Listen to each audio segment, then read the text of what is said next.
सर्वात आधी मी हा खेकडा स्वच्छ धुवून घेतला आहे. त्याचे छोटे पाय आहेत ते वेगळे घेतलेत, कारण आपण या छोट्या पायांचा एक वेगळा स्टॉक बनवणार आहोत. त्याच्यानंतर मी घेतलं आहे 1 चमचा भाजलेलं जिरं, 2 चमचे भाजलेले तीळ, सुकं खोबरं जे भाजून घेतलं आहे, बारीक चिरलेला कांदा, धने पावडर, घरगुती लाल तिखट मसाला, जिरे पावडर, आलं लसूण पेस्ट, गरम मसाला, मीठ, हळद आणि बारीक चिरलेली कोथिंबीर. आता आपण हे बारीक खेकड्यांचे पाय पाणी घालून मिक्सरमध्ये वाटून घेऊ. थोडंसं जाडसरच वाटायचं आहे. आता आपण हे गाळून घेऊयात. गाळून तयार झालेला हा स्टॉक खेकड्याची खरी चव आहे, त्याच्यामुळे हा स्टॉक खूप इम्पॉर्टंट आहे. त्यानंतर भाजलेला मसाला आपण छान वाटून घेतला आहे. आता कढईमध्ये तेल गरम करायला ठेवलं आहे. तेल गरम झालं की आपण त्यात बारीक चिरलेला कांदा घालू आणि छान लालसर परतून घेऊ.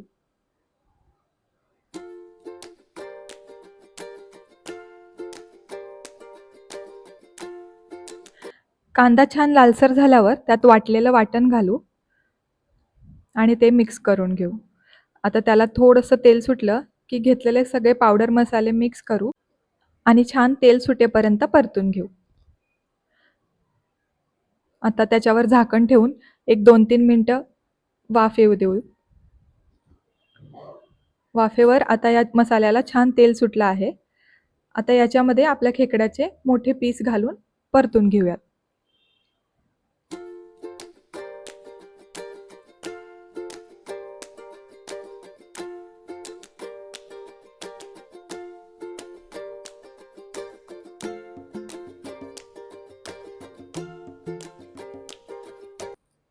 मसाला छान एकजीव झाला की त्याच्यामध्ये आपण बनवलेला स्टॉक घालून घेऊ.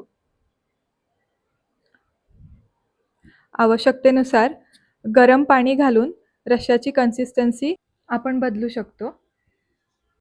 मी इथे पाणी वापरून रस्सा थोडासा पातळ करून घेतलाय. आता हा छान परतवून झाला की त्याच्यावर झाकण ठेवून एक 15 मिनिटं शिजवून घेऊ.